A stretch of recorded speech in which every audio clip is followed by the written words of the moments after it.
Hello अभ्यर्थियों।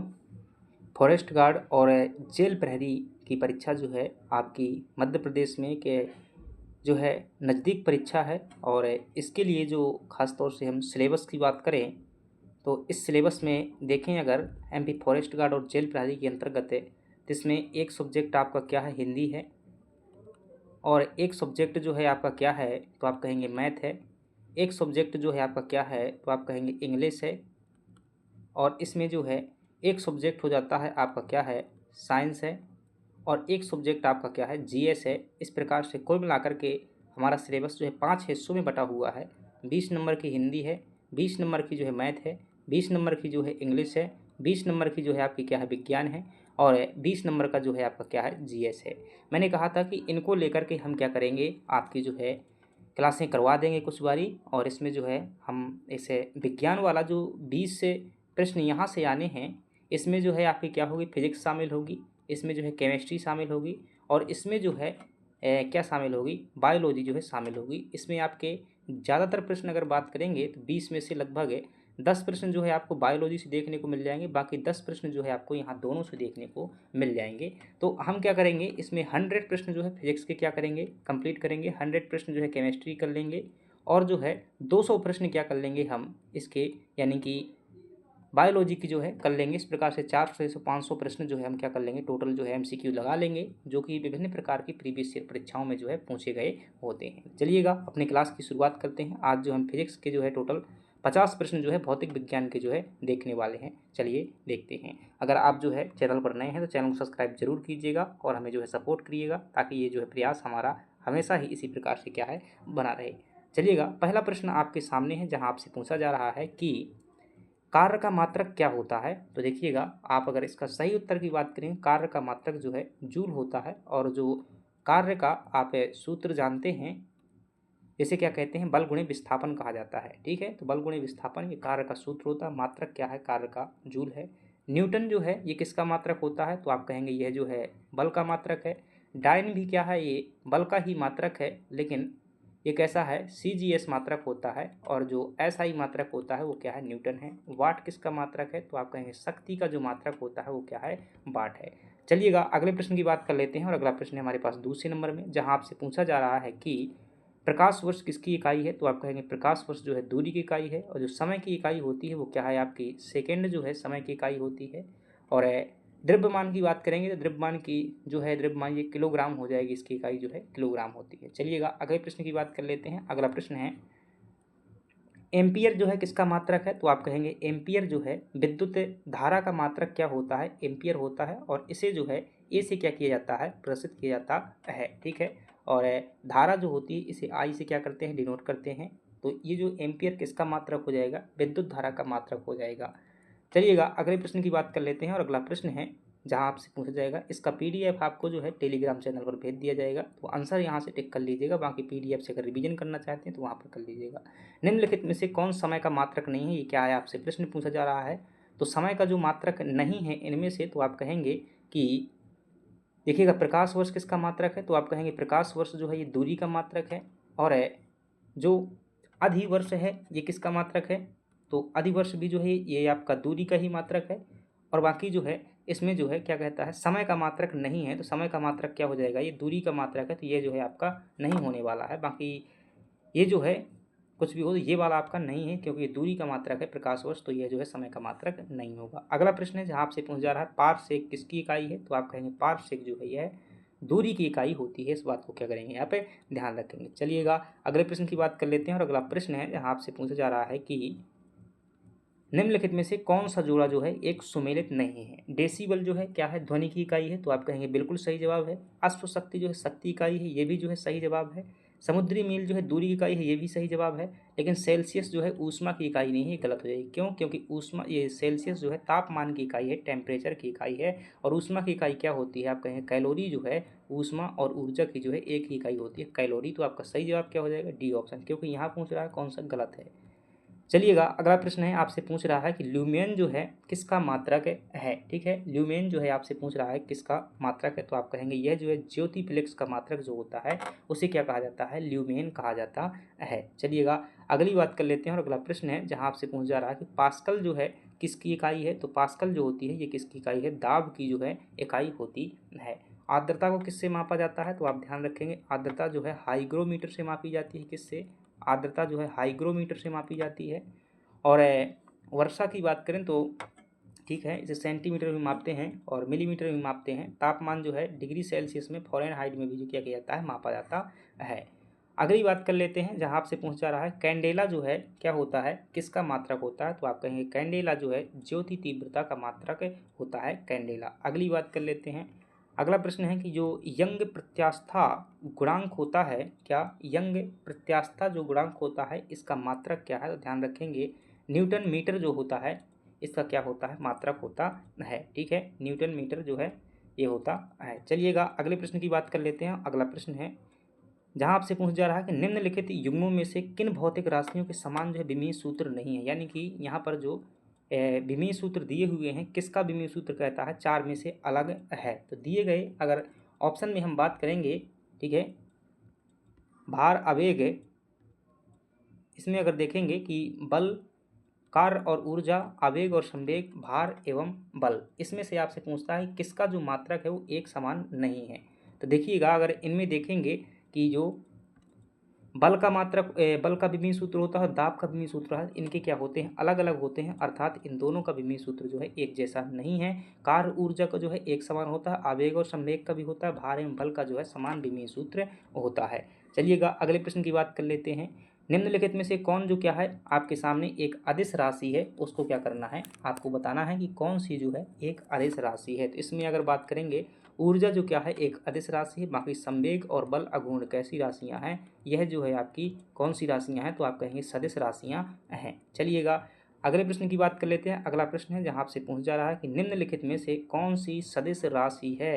तो इसमें अगर देखेंगे तो बेग जो हो जाएगी वो क्या हो जाएगी, आपकी जो है सदिश राशि हो जाएगी। बाकी ये सभी की सभी क्या हैं, आपकी अदिश राशियां हैं। ठीक है, अगर इनको नहीं जानते हैं तो अदिश राशियां वे राशियां होती हैं जिनमें दिशा की ज़रूरत नहीं होती है। ठीक है, दिशा की ज़रूरत नहीं होती है। जैसे आपसे कोई कहे कि भाई जो एक लाठी है ये लाठी कितनी दूरी की है, यानी कितनी लंबी है, तो आप कहेंगे 2 मीटर की है।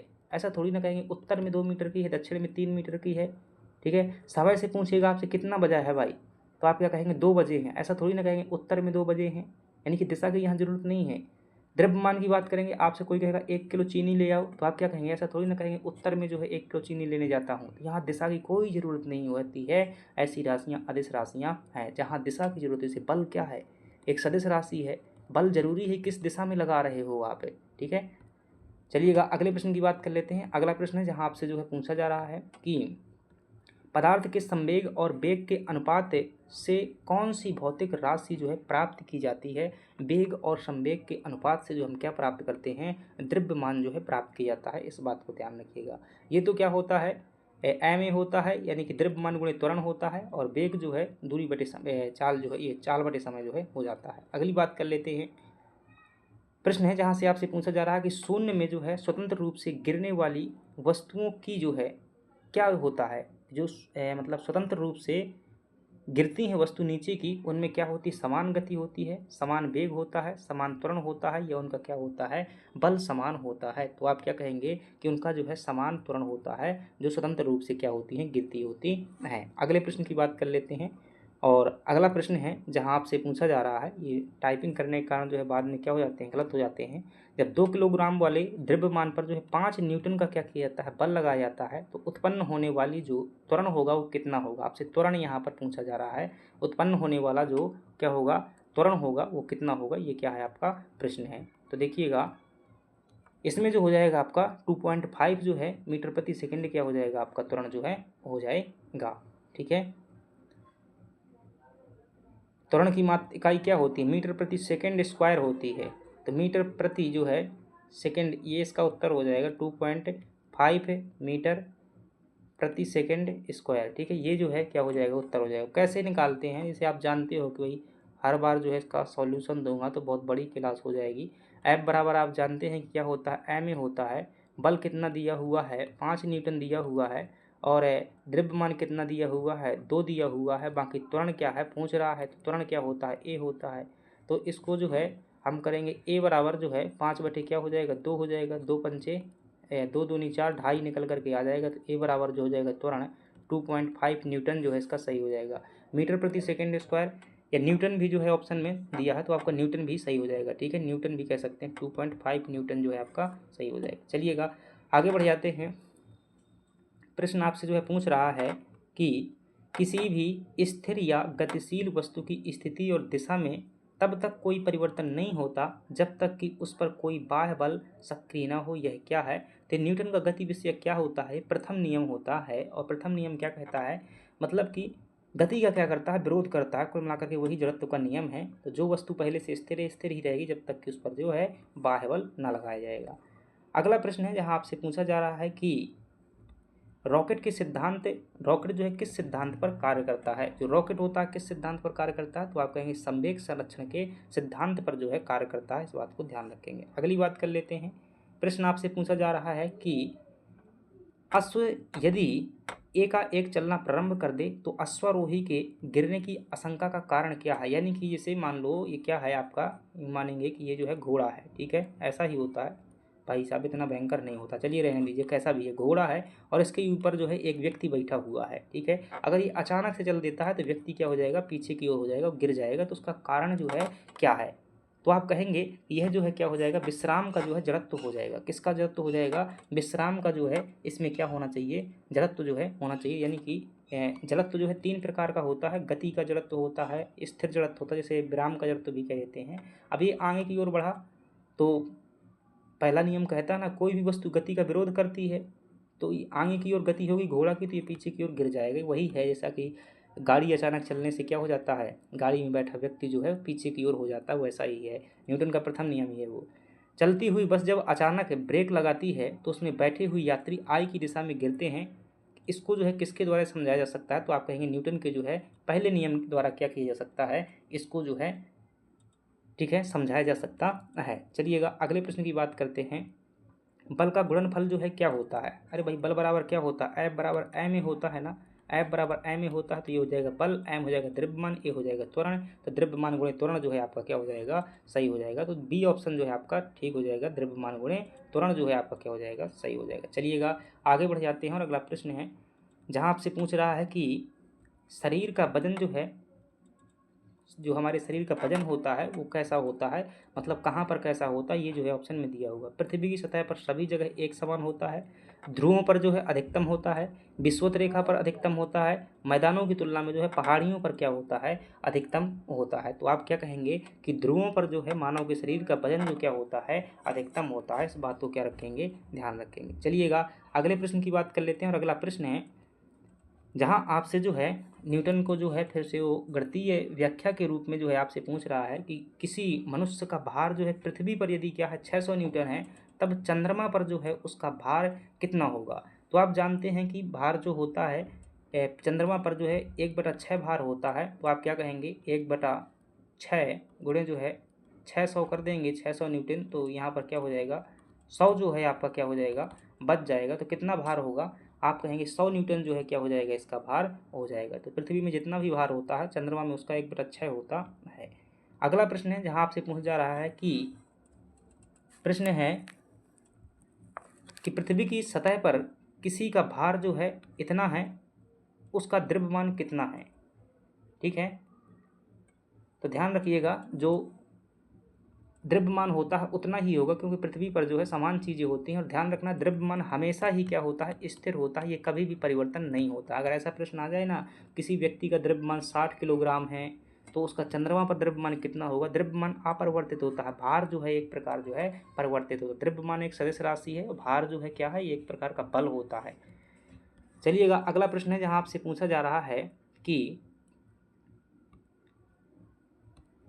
एक अंतरिक्ष यात्री पृथ्वी के तल की तुलना में चंद्र तल पर जो है अधिक ऊंची छलांग लगा सकता है। क्यों लगा सकता है? यानी कि कोई व्यक्ति जितना पृथ्वी में नहीं ऊपर की ओर कूद सकता, जंप कर सकता, उतना अंतरिक्ष में कर सकता है। क्योंकि आप जानते हैं कि अंतरिक्ष में जो होता है वो गुरुत्वाकर्षण जो है वहाँ पर बहुत कम पाया जाता है। तो ये ग्रेविटेशनल फोर्स जो उसका क्या हो जाता है? मुख्य कारण हो जाता है कि गुरुत्वाकर्षण के कारण जो है वहाँ पर अधिक जो है छलांग लगाई जा सकती है। अगली बात करते हैं। आपसे प्रश्न पूछ रहा है कि 1 किलोग्राम राशि का जो वजन होता है वो कितना होता है। ठीक है, 1 किलोग्राम राशि का जो वजन होता है वो 9.8 न्यूटन का क्या होता है, वजन होता है। किसका? 1 किलोग्राम राशि का जो वजन होता है वो कितना होता है, 9.8 न्यूटन होता है। इसको भी क्या करेंगे, आप ध्यान रखेंगे। अगला प्रश्न है जहां आपसे पूछा जा रहा है कि जड़त्व अघूर्ण व कोणीय त्वरण का जो है गुणनफल होता है उसे क्या कह देते हैं। जड़त्व अघूर्ण और कोणीय त्वरण का जो गुणनफल होता है उसे क्या कहते हैं, टॉर्क जो है कहा जाता है। ठीक है, क्या कहा जाता है, टॉर्क कहा जाता है। 1 मिनट रुकिएगा भाई, सब क्वेश्चन जो है जबरदस्त तरीके से लग रहा है, क्या ऐसा हो सकता है क्या?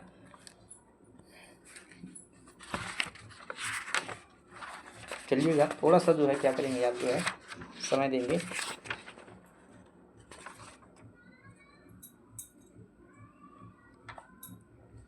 चलिएगा, थोड़ा सा जो मतलब अजीब तरह का शब्द है, ध्यान रखिएगा। टॉर्क कहा जाता है किसे, जड़त्व अघूर्ण और कोणीय त्वरण के गुणनफल को क्या कहा जाता है, टॉर्क कहा जाता है। ध्यान रखिएगा। बल जो होता है किसका होता है, द्रव्यमान और त्वरण का गुणनफल होता है।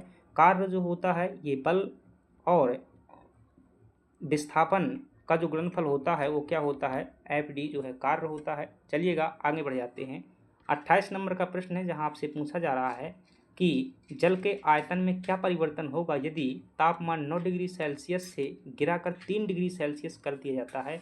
यानी कि तापमान जो है यदि घटाया जाता है तो क्या हो जाएगा, जल का आयतन जो है क्या होगा। जैसे कि ये मान लीजिएगा आपका एक गिलास है, इस गिलास में इतना जो है पानी क्या है, भरा हुआ है, यहाँ तक भरा हुआ है, और इसका तापमान जो पहले कितना था, 9 डिग्री सेल्सियस था, वो घटा कर कितना कर दिया था, 3 डिग्री सेल्सियस कर दिया था। तो ये आयतन में जो है क्या परिवर्तन होगा, ये क्या पूछ रहा है आपसे, जो है प्रश्न पूछा जा रहा है। तो आप क्या कहेंगे, आयतन पहले जो है घटेगा और उसके बाद में क्या होगा, बढ़ेगा। क्योंकि आप जानते हैं कि जैसे ही 4 डिग्री सेल्सियस आता है, ठीक है, जो जल का घनत्व होता है वो अधिकतम क्या होता है, 4 डिग्री सेल्सियस पर होता है। तो जैसे जैसे तापमान जो है 9 डिग्री सेल्सियस से क्या होगा, नीचे की ओर आएगा, तो उस समय पर जल का जो है घनत्व बढ़ता जाएगा। जब घनत्व बढ़ेगा तो आयतन क्या होगा, घटेगा। तो पहले आयतन क्या हो, घटे होगा। अब जैसे ही 4 डिग्री सेल्सियस आएगा तो उसमें जल का आयतन सबसे कम होता है, लेकिन जैसे ही 4 से कम होगा आयतन फिर से बढ़ने लगेगा। यानी कि आयतन पहले घटेगा फिर जो है बढ़ेगा। अगली बढ़ जाते हैं। यहाँ आपसे जो है अगला प्रश्न पूछा जा रहा है कि एक बीकर में पानी पर बर्फ तैर रही है, जब बर्फ पूर्णतः पिघल जाएगी तो बीकर में जो है पानी का तल जो है क्या होगा।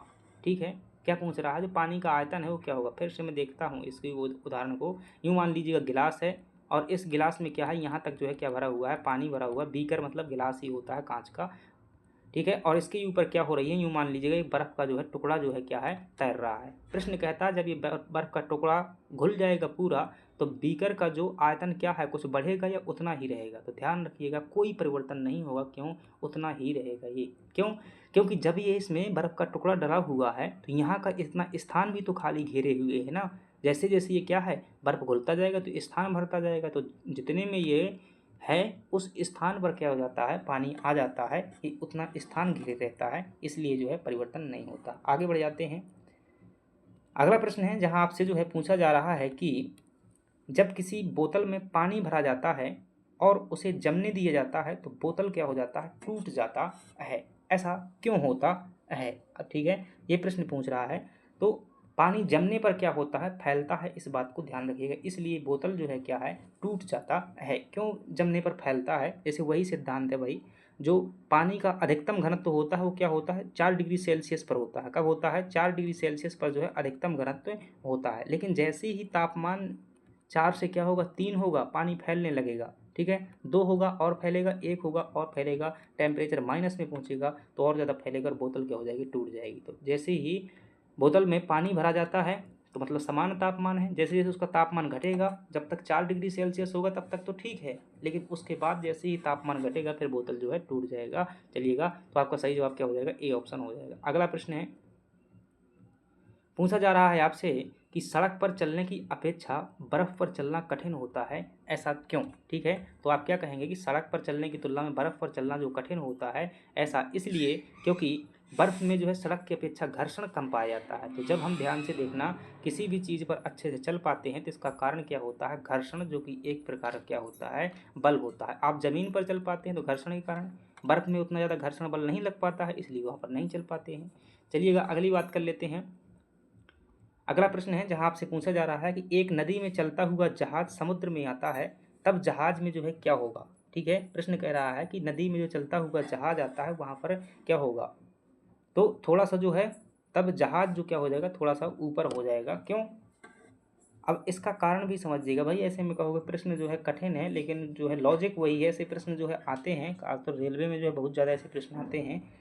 तो ध्यान रखना, ये जैसे नदी में बर्फ़ चलता है, ठीक है, यूँ मान लीजिएगा ये क्या है, आपकी नदी है यहाँ तक, ठीक है, यहाँ पर पहले से जहाज चल रहा था और यहाँ पर जो आते हैं, मैं दूसरे कलर से लेता हूँ, यूँ मान लीजिएगा ये क्या है, समंदर है।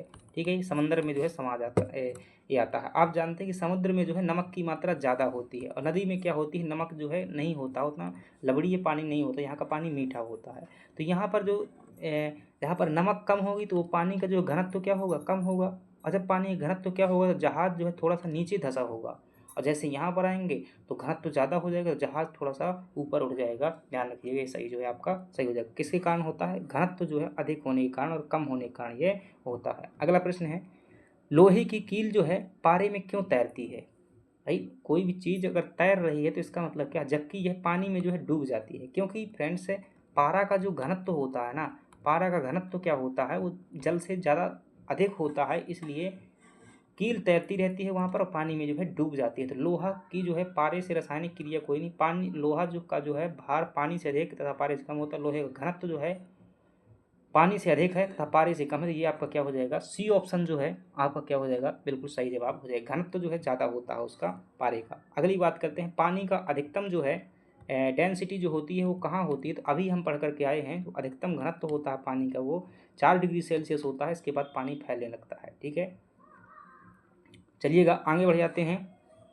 अगला प्रश्न है, वस्तु की मात्रा बदलने पर क्या होता है, अपरिवर्तित रहेगा। क्या परिवर्तित रहेगा, यदि किसी वस्तु की मात्रा बदल दी जाए तो क्या परिवर्तित रहेगा। क्या आयतन अपरिवर्तित रहेगा, भार अपरिवर्तित रहेगा, द्रव्यमान अपरिवर्तित रहेगा, या फिर क्या रहेगा आपका घनत्व जो है क्या रहेगा, अपरिवर्तित रहेगा। तो आप क्या कहेंगे, ध्यान रखना, वस्तु की मात्रा कितनी बदल दीजिएगा वो क्या रहेगा, अपरिवर्तित। इसे लोहे का एक टुकड़ा इतना लीजिएगा, चाहे लोहे का इतना बड़ा टुकड़ा लीजिए, तो उनकी डेंसिटी तो क्या रहेगी, समान ही रहेगी ना।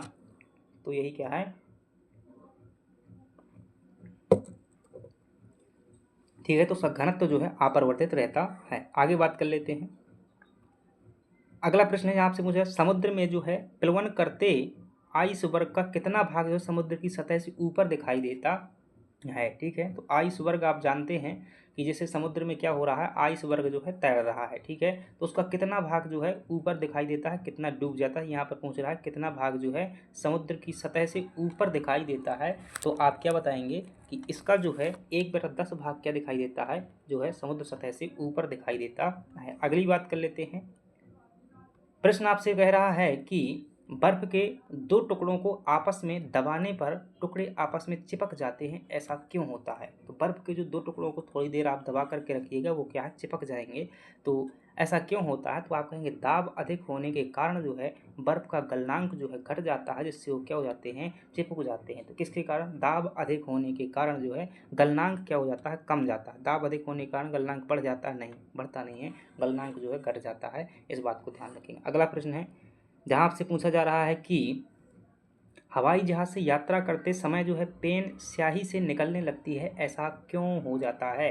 पेन से जो है स्याही निकलने लगती है, ऐसा क्यों होता है। तो बड़ा सिंपल सा लॉजिक है, क्योंकि वहाँ पर जो है वायु दाब जो होती है, एयर प्रेशर होता है, वो आकाश में थोड़ा कम हो जाता है। फलस्वरूप जो है पेन से जो है स्याही क्या हो जाती है, बाहर आ जाती है, तो वायु दाब में कमी के कारण। अगली बात कर लेते हैं। अगला प्रश्न है, पूछा जा रहा है कि ऊंचाई की जगहों पर जो है 100 डिग्री सेल्सियस के नीचे के तापमान पर क्यों उबलता है। ऊंचाई की जगहों पर जो पानी होता है वह 100 डिग्री सेल्सियस के नीचे के तापमान में भी क्यों उबलने लगता है। अगर आप क्या है, मान लीजिएगा ऐसा पहाड़ पर कहीं जाते हैं और यहाँ पर जो धरती में खाना बनाते हैं, तो यहाँ पर जो है 100 डिग्री सेल्सियस में जो है पानी उबलता है, लेकिन पहाड़ में अगर वही खाना बनाएंगे तो यहाँ जो है 90 या फिर 95 डिग्री सेल्सियस में ही पानी यहाँ पर क्या हो जाएगा, उबलने लगेगा। प्रश्न कहता है कि ऐसा जो है क्यों होता है। तो आपका जवाब क्या हो जाएगा, क्योंकि वहाँ पर वायुमंडल दाब जो है कम हो जाता है। ऊपर ऊपर जाएंगे तो जैसे ही ऊपर जाएंगे तो वायुमंडल दाब जो है कम जाता है, अतः उबलने का बिंदु जो है नीचे आ जाता है। तो ए ऑप्शन क्या हो जाएगा, आपका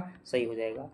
अगला प्रश्न है, जहाँ आपसे पूछा जा रहा है कि साबुन के बुलबुले के अंदर का दाब जो है कितना होता है। जो सावन का जो बुलबुला होता है उसके अंदर का दाब जो है क्या होता है, वायुमंडल की तुलना करके आपसे पूछ रहा, तो आप क्या बताएंगे कि वायुमंडलीय दाब से जो है ज़्यादा होता है सावन के बुलबुले का दाब। इस बात को भी ध्यान रखिएगा। अगले प्रश्न की बात कर लेते हैं, और अगला प्रश्न है जहां आपसे पूछा जा रहा है कि वायु दाब मापी की रीडिंग में अचानक गिरावट जो है किसका संकेत होता है।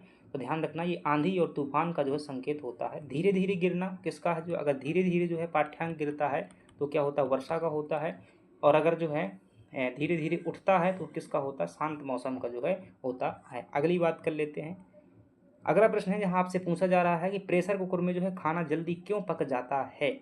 ठीक है, बताइएगा कि प्रेशर जो है कुकर में खाना जल्दी क्यों पक जाता है। तो आप क्या कहेंगे कि अधिक दाब पर जो है पानी अधिक तापक्रम पर जो है उबलने लगता है। जैसे ज़्यादा दाब होगा तो जैसे दाब क्या होगा, अभी आपने पहाड़ वाले उदाहरण से देखा कि जैसे जैसे ऊंचाई पर जाते हैं तो वहाँ पर क्या होता है, प्रेशर जो है कम होने लगता है। और जब प्रेशर कम होता है तो कम टेम्परेचर में भी क्या हो जाता है, पानी जो है उबलने लगता है। जैसे यहाँ 100 डिग्री सेल्सियस पर उबल रहा था, वहाँ 90 पर ही उबलने लगता है। तो यानी कि ताप का और जो प्रेशर होता है, वायु दाब खासतौर से एयर प्रेशर है जो, और क्या है जो टेम्परेचर है, इनका जो है उल्टा संबंध होता है। एयर प्रेशर बढ़ाओगे तो कम तापमान में उबलेगा, एयर प्रेशर घटाओगे ज़्यादा तापमान में उबलेगा। और जब ज़्यादा तापमान में कोई चीज़ उबलेगी तो खाना जल्दी पक जाएगा, और कम तापमान पर उबलेगी तो खाना देर से पकेगा। क्यों, क्योंकि तापमान के आधार पर खाना पकेगा या ना पकेगा डिसाइड होता है। तो ज़्यादा तापमान में अधिक दाब पर, चूँकि कुकर में ज़्यादा दाब हो जाता है तो पानी जो है अधिक तापमान पर जो है उबलने लगता है। इस बात को ध्यान रखेंगे। आगे बढ़ जाते हैं। अगला प्रश्न है जहाँ आपसे पूछा जा रहा है कि हाइड्रोजन से भरा रबड़ का गुब्बारा वायु में ऊपर जाकर फट जाता है, क्यों फट जाता है। नीचे नहीं फटता है, ऊपर जो है क्या हो जाता है, जाकर के फट जाता है। तो आप क्या कहेंगे कि ये कारण किसका है, वायु दाब का कारण है, क्योंकि ऊपर जैसे जैसे जाएंगे एयर प्रेशर जो है घटेगा। चलिए अगला प्रश्न है जहाँ आपसे पूछा जा रहा है कि सूर्य में निरंतर ऊर्जा का सृजन किस कारण होता है। आप देखते हैं कि सूर्य न जाने कितने सालों से जो है आकाश में लगा हुआ है, लेकिन हमेशा उसकी जो प्रकाश में क्या होती है, ऊर्जा रहती है। इसका क्या कारण है, तो आप कहेंगे सूर्य के नाभिक में जो नाभिकीय संलयन की क्रिया पाई जाती है, जहाँ हाइड्रोजन, ठीक है, जिसके नाभिक में क्या होते हैं, हाइड्रोजन और हीलियम नाम के 2 तत्व होते हैं। और यहाँ पर हीलियम जो है, हीलियम के परमाणु आपस में मिलते रहते हैं, लगातार ऊर्जा बनती रहती है। नाभिकीय संलयन के कारण जो है हमेशा ऊर्जा बनी रहती है। अगली बात कर लेते हैं, चाबी भरी घड़ी में जो है कौन सी ऊर्जा होती है। तो आप क्या बताएंगे, क्या स्थितिज ऊर्जा होती है या फिर यह गतिज ऊर्जा होती है। ध्यान रखिएगा, चाबी भरी जो घड़ी होती है उसमें जो है आपको कौन सी ऊर्जा मिलेगी, स्थितिज ऊर्जा मिलेगी। ठीक है, काइनेटिक एनर्जी मिलेगी। अगली बात कर लेते हैं, जब हम रबड़ के गद्दे वाले सीट पर बैठते हैं या गद्दे पर जो है लेटते हैं तो उसका आकार जो है परिवर्तित हो जाता है, ऐसा पदार्थ में पाया जाता है। किसके कारण जो है यह पाया जाता है कि उसके आकार में जो है परिवर्तन होता है, तो स्थितिज ऊर्जा के कारण जो है यह होता है। ठीक है, उसका जो साइज जो है मतलब दब जाता है नीचे की ओर, स्थितिज ऊर्जा के कारण यह होता है। अगली बात कर लेते हैं, निम्नलिखित में से किसमें जो है गतिज ऊर्जा नहीं पाई जाती है। चली हुई गोली में, बहते हुए पानी में, चलता हथौड़ा में या खींचे हुए धनुष में, किसमें जो है गतिज ऊर्जा नहीं है। अगर आप ध्यान से समझेंगे तो इसमें जो खींचा हुआ धनुष है इसमें स्थितिज ऊर्जा होगी, क्योंकि उसमें स्थिर हो चुका है वो। अगली बात कर लेते हैं। अगला प्रश्न है जहां आपसे पूछा जा रहा है कि जब एक चल वस्तु की गति दुगनी हो जाती है तो उसकी गतिज ऊर्जा कितनी हो जाएगी। यानी कि उसका वेग अगर दुगना कर दिया जाए तो उसकी गतिज ऊर्जा कितनी हो जाएगी। ठीक है, तो इसमें देखेंगे क्या होता है, यही होता ना 1/2 mv² होता है। ठीक है, mv² होता है, ये सूत्र होता है। और इसमें क्या कहता है, उस वस्तु की गति जो है दुगनी कर दिया, यानी कि वेग दुगना कर दिया जाए तो काइनेटिक ऊर्जा कितनी हो जाएगी भाई, 4 गुना हो जाएगी ना। अगर द्रव्यमान को हम क्या कर लें, 1 मान लें तो 1/2 गुणे 1 मान लेते हैं, और उसकी ये जो दुगना कर देते हैं तो यानी कि वेग मान लेते हैं किसी, इसे गणितीय तरीके से जो है सॉल्व करना पड़ेगा। अगर करना हो तो मैं कर दूं। मान लीजिए किसी वस्तु की जो गति मान लेते हैं 5 मीटर प्रति सेकेंड है। ठीक है, कितनी है, 5 है, और द्रव्यमान उसका जो है 1 है, तो 1/2 mv²। तो कितना निकल आएगा, 1/2 द्रव्यमान जो है 1 हो जाएगा गुणे, और ये 5 का वर्ग हो जाएगा 25 हो जाएगा, यानी कि 25 तो 12.5 हो जाएगा। ठीक है, 12.5 जो है इसकी स्थितिज ऊर्जा हो जाएगी। लेकिन कहता है गति दुगनी कर दिया जाए तो 1/2 हो जाएगा, और द्रव्यमान 1 ही है, गति क्या कर देते हैं 5 से 10 कर देते हैं, 10 का वर्ग करेंगे तो कितना हो जाएगा, 100 हो जाएगा। 100 हो जाएगा, तो यहाँ 100 बटे जो है 2 हो जाएगा, तो कुल निकलेगा 50। तो कितना हो रहा है, इसका कितने गुना है ये, वर्ग चौक 48, 4 गुना आपका सही उत्तर हो जाएगा, चौगुनी जो है हो जाती है। तो आपका क्या हो जाएगा, आप कहेंगे कितनी हो जाती है, चौगुनी हो जाती है, तो ये निकाल लीजिएगा जैसा भी आपसे पूछे। अगला प्रश्न है, अगली बात कर लेते हैं कि निम्नलिखित में से कौन सा नियम जो है इस कथन को वैध ठहराता है कि द्रव्य का ना तो सृजन किया जा सकता है और ना ही इसका क्या किया जा सकता है, विनाश किया जा सकता है। तो आप कहेंगे यह जो है ऊर्जा संरक्षण का नियम जो है सिद्ध करता है। चलिएगा अगली बात कर लेते हैं, हमारा जो है अगला प्रश्न है और लास्ट प्रश्न है, साइकिल चलाने वाला जो है मोड़ लेते समय क्यों झुकता है। तो आप कहेंगे आवश्यक जो है अभिकेंद्रीय बल प्राप्त करने के लिए, यानी कि वह झुकता है ताकि जो है गुरुत्व केंद्र के आधार के अंदर जो है बना रहे, वह जो है उसे गिरने से बचाएगा। अगर इससे बाहर चला गया, वो झुकेगा नहीं, तो फिर क्या है, निश्चित रूप से सीताराम हो जाएगा, यानी गिर जाएगा। तो वो आवश्यक जो है गुरुत्व केंद्र या अभिकेंद्रीय बल भी कह सकते हैं, चूँकि अब केंद्रीय बल नहीं है तो यहाँ पर गुरुत्व केंद्र जो है आप सही हो जाएगा। तो ये फ्रेंड्स हम क्या कर लेते हैं, टोटल जो है 50 प्रश्न कर लेते हैं। और आपको ये प्रश्न कैसे लगे कमेंट बॉक्स में ज़रूर बताइएगा। और हम क्या करेंगे, फिजिक्स के 50 प्रश्न और करेंगे, इसके बाद जो है हम केमिस्ट्री के 100 प्रश्न करेंगे, इसके बाद 200 जो है बायोलॉजी करेंगे, बाकी जो है जीके के प्रश्न भी अपन करते रहेंगे। तो अपन जीएस वाले सब्जेक्ट जो है क्या है करवा देंगे, चाहे वो जेल प्रहरी हो चाहे फॉरेस्ट गार्ड हो। तो आप जो है ज़रूर एक दिन जो है एमपी जीके की इनकी मास्टर क्लासें ले लेंगे, मैराथन ले लेंगे, थ्योरी जो उसकी करवा देंगे। चलिएगा, थैंक यू वेरी मच। पसंद आया हो तो लाइक सब्सक्राइब जरूर करना है।